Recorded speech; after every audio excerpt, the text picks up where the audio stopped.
First of all, I'm not a guest here.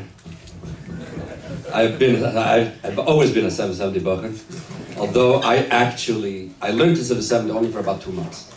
But I was in 770 for about 40 years. So, okay, so I'm not a guest, that's number one.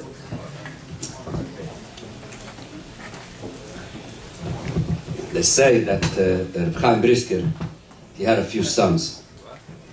And one day, one of his sons walked into the Zal, over there with the Smedrish, wherever he was, and he went over to his father, and he told him that he became a chassan, finalized. So Rabbi Chaim gave him Mazel Tov, and Rabbi Chaim went back to learn. The Rabbi Chaim saw how the son went over there to his friends, who were also sitting there in the Zal, in the Smedrish, and he told him they became a chassan. Oh, it's going lebendig vreilich. And Reb Chaim overheard how he is boasting to his chaverim that he got a very, very big naden. Let's say, I don't know how much rubles was or is, but let's say 100,000 rubles. When Reb Chaim heard it, he didn't like it. So he went over to the group of boys and he told his son in front of the other Bachrim, Mistama, you understand that the reason why you got 100,000 rubles is because you're a Chaim's son. So the son had gashet tegen a bissel von Taten over derech Eretz. So he turns around to the father and he says, Ta, in other words, you mean to say you're worth only 100,000 rubles? So Reb Chaim answered, my dear son, I am worth a couple of million rubles. The problem is that in this transaction, you were involved, so my value went down to 100,000. There is a concept out there which is called Yerida Saderis.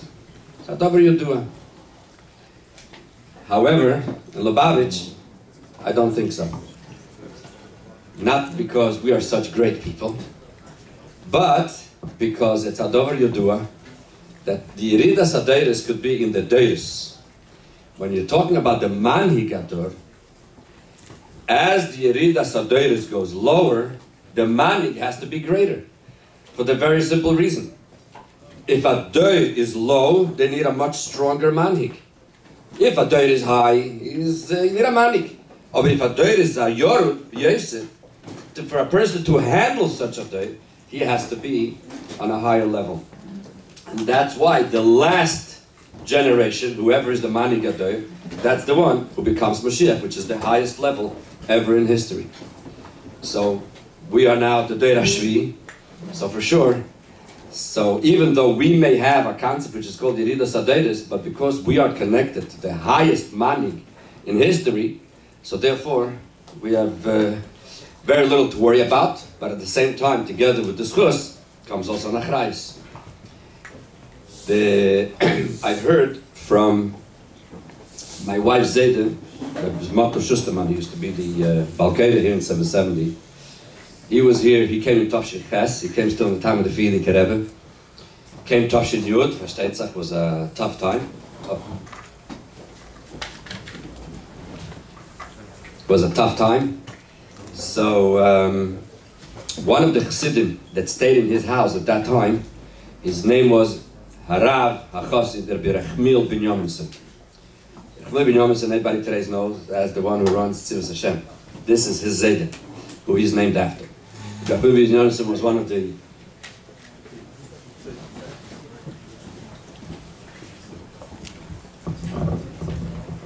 That's one of the things that did not change since I left 770. I still feel part of it. So Rabbi Rechmiel ben Yomenson was a very, very, very chashuv Rav.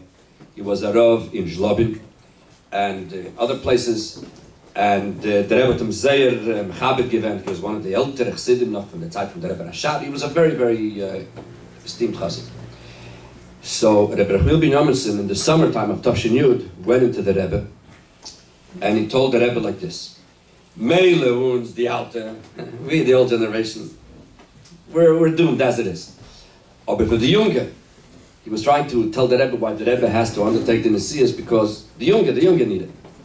So the Rebbe told him, von die Junge habe ich sich keinmal nicht gesagt. I never pulled away from the Younger. The Younger are part of my, and that's why we see that throughout the Rebbe's Nasias, the Rebbe, the first 10 years for sure, he was mechanech the Bochrim on a personal level. I'm sure you've read plenty about that. And as time went on, and then the Rebbe went further. The Rebbe went to children, then the Rebbe went to Tzivus Hashem, and as So, if we're talking about the young generation, some people may say that there's a concept called Yeridas Haderes. I'm telling you clearly, Baruch Hashem, I teach all over the place, and I do not see it. And on the contrary, Bli Ein Hara, the Bochrim in this generation, in these years, are doing a fabulous job in keeping up the beautiful name of Lubavitch as it always was. And we just have to remember that together with the Schus comes also Nachrayis that we have to fill in. Being that they asked for something a little bit different. There's a minhag in Chabad that on Rosh Hashanah we undertake a Hiddur. That's the minhag in Chabad. There's a concept which I'm not sure because I have a shul, so I haven't been in 770 in the upstairs zal between Mincha Ma'ariv on Friday. So I don't know if it's still the minhag, and you'll correct me. In my days, there was a minhag that a Bachar used to chazer a Maimer Chassidus Friday night. I don't know if the minhag is still today. Oh yeah? Beautiful. Okay. Excellent. In our days, this was obviously winter and summer, but fine, very good. And, but we do see, again, this is not coming as a criticism at all. I'm just talking about a Hiddur. We see many times when Bachrim chazer Maimorim that they chazer by looking inside the sefer. Nothing terrible, but I'll tell you a little story that happened with my father, and from this you'll gather what I'm trying to bring out. My parents went out on shlichus in Tafshin Yutes. Tafshin Yutes, you're talking about over 60 years ago. Today, when you go out anywhere, of course, when you use the word Mesiras Nefesh, but let's talk practically. Today, you have other shluchim to consult with.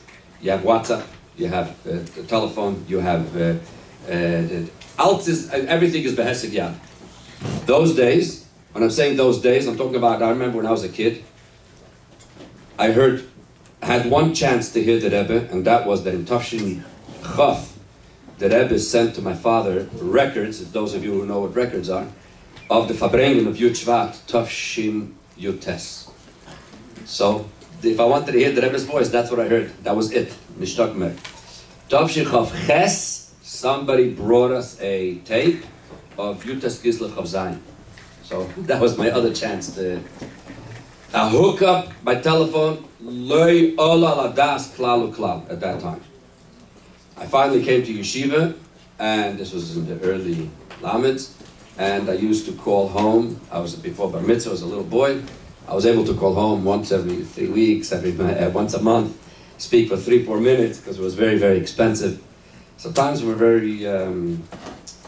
When my father went on shlichus, he had nobody who to talk to, who to ask. There were very few shluchim at that time, so there was nobody who to consult with. And he was a bacher out of 770. He never dealt with balabatim. He never dealt with the people out there. He was totally out of it. So my father used to write to the Rebbe, literally, almost every day, every 2 days. Every time he had to go to a meeting, he wrote to the Rebbe, what do I do?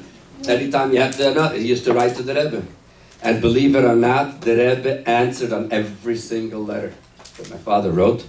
And sometimes it was an emergency, so those days was something called a telegram. You see in the Kutas Sichos, you see a mivrak.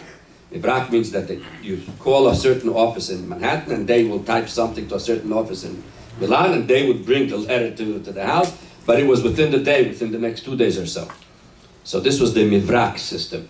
So, and for literally, for a good couple of years, my father got bli ein hara, an unbelievable amount of letters. Unbelievable. Now I'm putting it together, it's a oitzer balam shein kamayim. My father, he himself wasn't aware of how much stuff there is. Around Tafshir Chav Ches, and I'm putting together the two things, Many people don't know, and that's why it's, I think it's proper to mention it.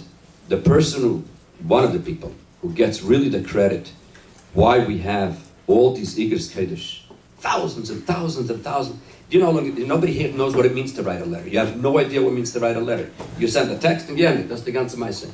To write a letter is a ganze Avodah. And the Rebbe used to write thousands of letters. In Begashmis, it's impossible to understand where the Rebbe had the time for all of this.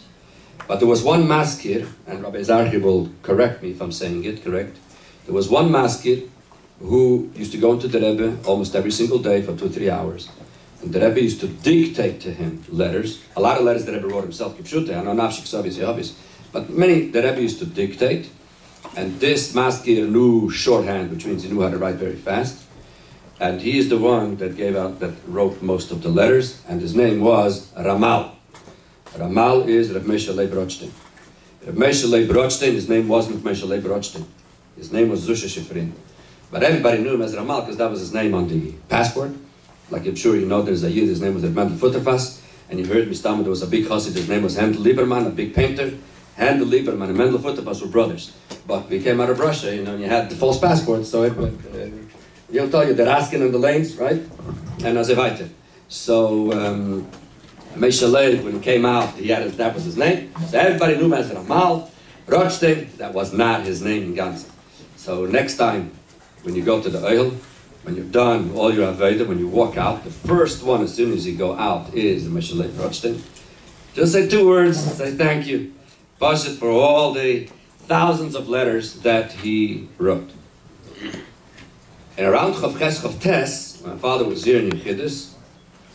I would assume that it was after Amal passed away, so I guess the Rebbe started writing less letters, and as you can see in Igros Kodesh. The Rebbe told my father, this is the lashon my father used to always say. The Rebbe said, Bis wen will ich dir darfen arum nehmen wie a kind auf die Hand? Till when will I have to carry you around like a kid in the arms? The Rebbe went like this. Bis wen will ich arum nehmen wie a kind auf die Hand? And the Rebbe said, Tracht in Chabad, best du mechaber sein zu mein Kavone. Think in Chabad, and you'll be mechaber in Kavone. I remember, this was when at that time I was 7, 8, and I remember specifically that whenever my father had to go to a meeting, I'm talking about a meeting with God, grace and mention, and big affairs, my father would sit down with the onion papers. The onion papers is, I should have actually brought an example here. Today, Baruch Hashem, look what you have over here. Yene Zeiten, I remember when the Likutei Sichos Chelik base came to our house, okay? Just to give you an idea. There was nothing. All we had from the Rebbe, in those days, photostats cost a lot of money. There was no such thing as making the photostats. So when they used to type in a typewriter, so in order to save money, they used to type on very thin paper. You know when you type?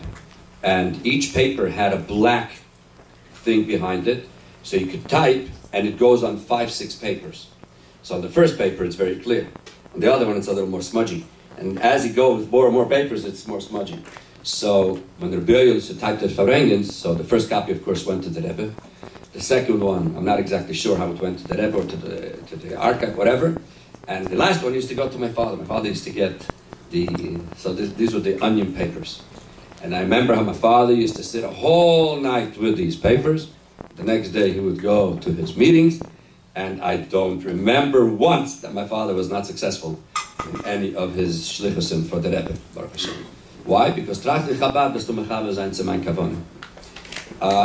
So therefore, I'm not saying it in any shape or form, but just as an added hidur.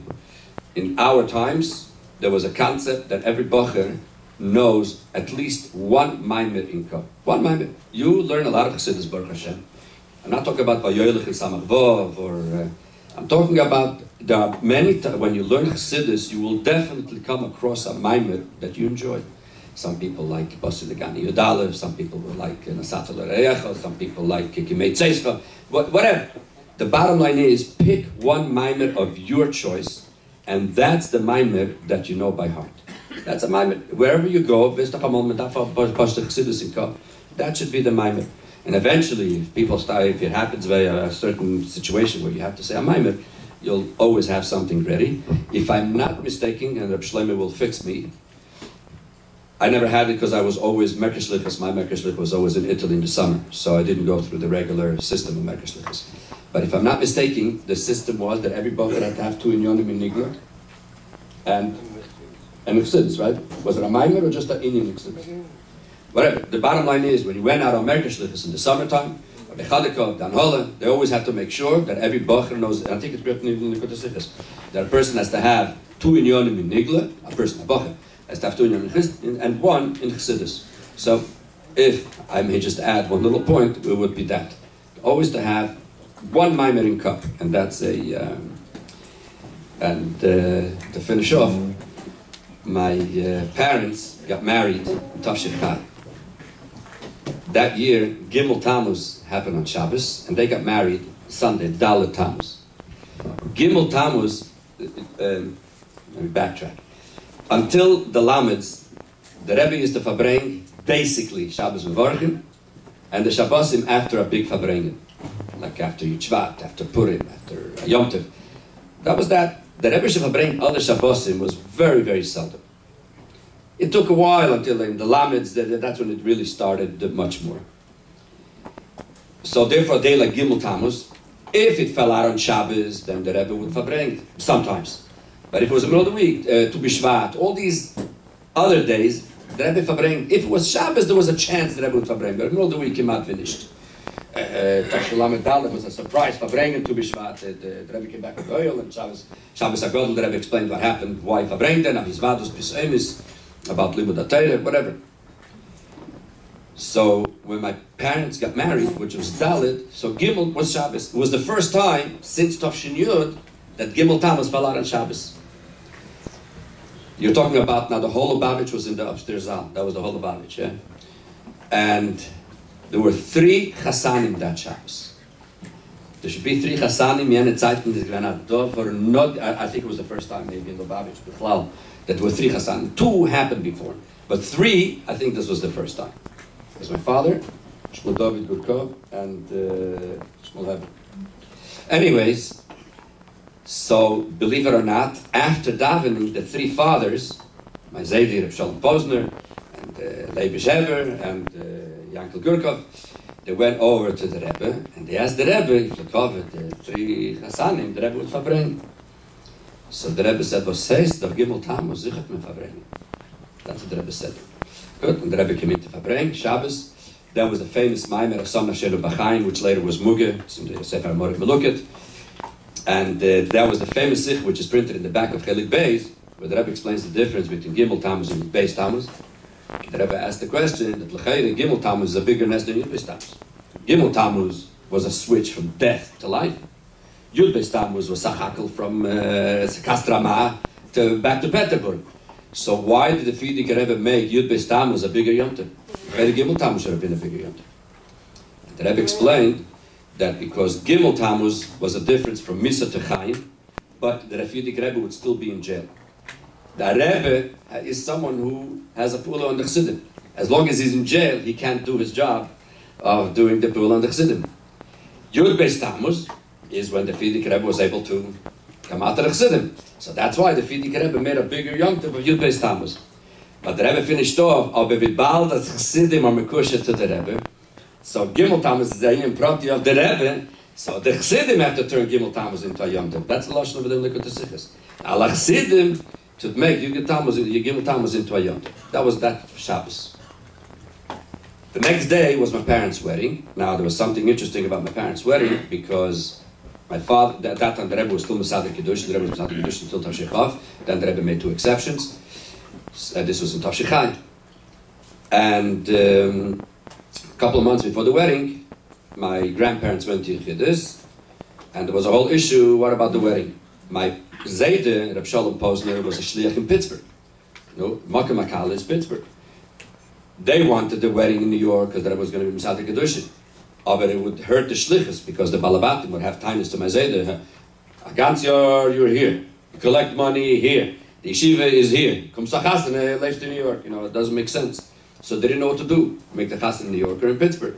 And they wanted the Rebbe to Mesader Kedushin. Baruch Hashem, the Rebbe was Mesader Kedushin by several weddings by the family. So they asked the Rebbe, was tut man?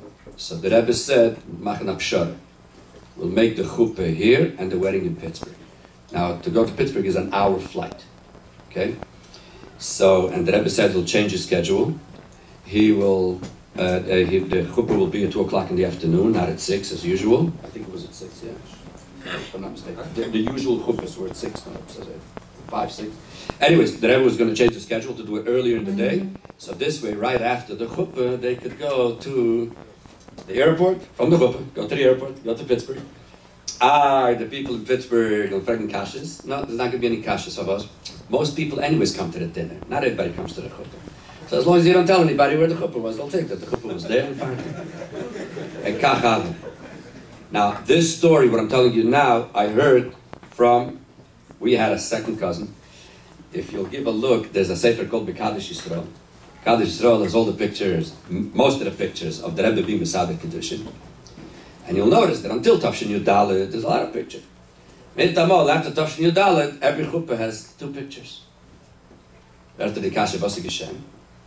The photographer at that time, his name was Mr. Trainer. God, the Mr. Trainer just passed away 2-3 years ago. He was an old man, but he was the photographer. And he's the one that got the most beautiful pictures of the Rebbe from Yeniyot. By the way, this Mr. Trainer was a shvager of my Fetter label. Both the wives are sisters. So the Rebbe, Tafshin Yudalet, told Trainer, has a chaim. You want to take pictures of the chuppahs, it's not a wiffle the bills. Of me, only 2. And that's how it became, that there is only 2 pictures after that. Give a look at my parents' wedding. Give them a look. You'll see, not only you have the 2 regular black and white pictures like everybody else, you have 10 beautiful colored pictures of the chuppah. And alle fragen die Kasche, was da geschehen? Very, very simple. We had a second cousin who lived in Manhattan. And the elder got a $4. He was a Ben Yochid. Very good friend of mine. He actually was a dentist. He pulled out his tooth right here. And a rich kid, he was about 20 years old at the time. And his parents, Yemot, you talk about in 1958, bought him a car and a camera. Now the camera was a special camera like this, that you look in here, you look in there, I had a hint. And the camera doesn't make pictures. It makes slides. If you know what slides are, it's those little ones that you show on a projector, and those are really professional. He didn't know if came in my nicht. He came to the chuppah with his camera, and I'd get clapped pictures. And that's why you'll see in the pictures over there, there's a whole bunch of boys. I'm trying to remember if you're one of the boys, or Moshe Katarsky, he is also there. And they're all, believe it or not, Bachrim Lachen ties. And the Kasha band, was come and send me ties to my parents' wedding. What happened was, there was a graduation in Bedford and Dean. They were all graduating. First time all they heard that the Rebbe was out of Kedushin, they all ran away. He'll tell you the story better. I wasn't there. So they all ran away from the graduation. He comes to the chuppah, and that's why you see a whole bunch of little boys with ties over there by the chuppah. Anyway, that's a side note. They left the chuppah, and so this story I heard from this cousin of mine, because he drove the car to the airport, and he went along with my parents to Pittsburgh. Now, the chuppah was over. They went to the airport, come to the airport. Today, most of you have never seen the outside of a plane, not of a plane, of the plane that you're going into. Today, everything is a tube. You walk straight onto the plane. You look out the window, you see other planes. In meine Zeiten, prehistoric times, that's not how we went on a plane. You went out of the door, you walked to the plane. Today, only the president goes on the stairs. Those days, we were all presidents. We all went on the stairs. There was no such thing as security. Who's security? Man, security. Whoever wanted went on the plane. And then, before they had to close the doors, whoever didn't belong went off. For example, every time I used to come to America when I was a kid from Italy, my mother used to come with me on the plane, used to sit me down, make sure everything was okay, and then she would leave. Now, the Bochrim, those days, welcher Bocher was able to afford a ticket to Pittsburgh. And my father's getting married in Pittsburgh, and their friends want to go. Nobody had the money for it. So, from 770, they figured at least they'll go to the airport. And they went to the airport, and they all went onto the plane. Boom, gesagt, L'chaim, angefangen tanzen, bis da zu sein. No, davon fangen fahren, so the pilot goes on the mic, and he tells everybody, guys, okay, we have to go. nu tell Bachrim after L'chaim, and they have to depart from their chaver, their chassid. So it's going to be anyways, finally all the Bachrim went off the plane. The Bachrim went off the plane, they all go down the stairs, and they figured, that is the Hakhel, the chassid is still here, right? They started dancing by the bottom of the stairs. Say the people on the plane are watching out the window, they see people, say the plane goes, takes off, and from the window they see the Bachrim dancing. Say takes an hour, they land in Pittsburgh. As they're landing, this is the way my cousin told me the story, as they're landing, Mitamol, the pilot, comes onto the microphone, and he says, "It's impossible, it's impossible." Der Elam dort sits in the plane, and he says, all the people are sitting on the left side of the plane, look out the window. They look out the window, and what do they see? Bachrim dancing. Chai. Good. They come, they park, they bring the stairs. Normally, the one who goes, the pilot, if you've been on a plane, you've seen it. When you go off the plane, you see the pilot is sitting there in the seat. He's not sitting there because he loves the seat. He's sitting there, I think it's the law, that he's the last one that has to go off the plane. I've been flown way over 1 million miles. I've always seen the pilot in the, because I think that's how it works. Over here, Mitamol, the first one to run off the plane was a pilot. He runs off to the Bachrim, and he says, "How did you guys do it? How did you guys do it?" They cooking him on, and they have no idea what he wants. Was, do, what, when. Anyways, finally, what's in his batter geworden is that these Bachrim yesterday rented a car, a whole bunch of guys, because they couldn't afford tickets, so altogether they chipped in on a car to go to Pittsburgh to, so they decided, we're ready in Pittsburgh, and they're coming in the airport, we may as well go to the airport and meet the chassan over there. So that's why they were dancing there. The pilot, when he saw this and he heard this, this is the line that he said, and this is what I want to leave you with. The pilot said, "You guys, you all look alike, and you sing the same tune." This was the impression of a goy. I was soon as I don't know. Then there's that Bachrim da, that Bachrim dorten. They all look alike. They all sound the same. Remember, we all look alike. To the guys out there. But zwischen uns, der halt das sehen, der sagt das sehen, der hackt daher, der hackt dahin. Salzburg. Out there, we all look alike, and we sing the same tune. So all I could say is, I wish you a lot of atzlacha. I really, really enjoy every time I go into any of the classes, whether it's the boys' schools or the girls' school, Bachrim, any age. And as I said before, Baruch Hashem, by uns, there's no such thing as Yerida Sateris. The Rebbe has an army which is unbelievable. But together with the schus, we have to remember that we have an achrayas, and we have to make sure to keep on singing the same tune that we heard from the Rebbe. Atzlacha Rabbi.